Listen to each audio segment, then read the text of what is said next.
So that is a national scandal. And this was brought up in England and Wales last year.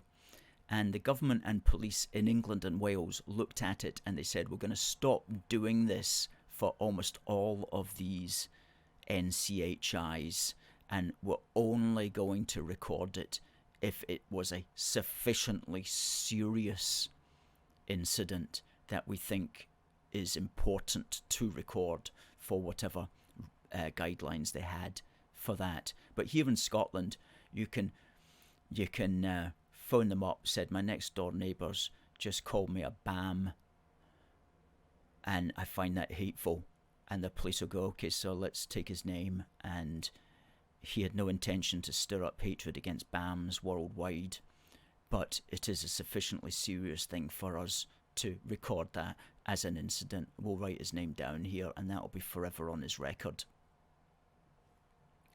And the poor neighbour's not even going to know about it. That's completely mental.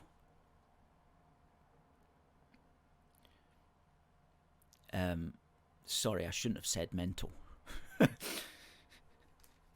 But you know what I mean. You know what I mean.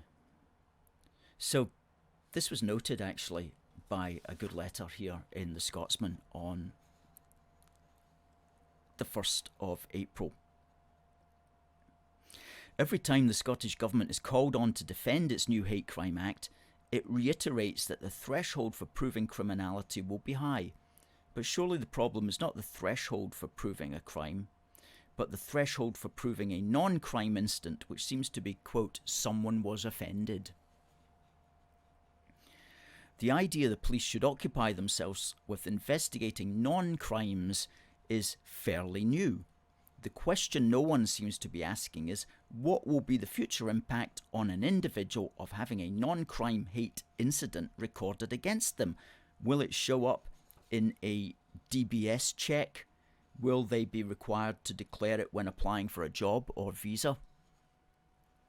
People accused of non-crimes are not being given the same opportunity to defend themselves as those charged with criminal offences. Yet the impact on their futures could be every bit as devastating as an actual criminal conviction. That's a good letter that appeared there in the Scotsman on the 1st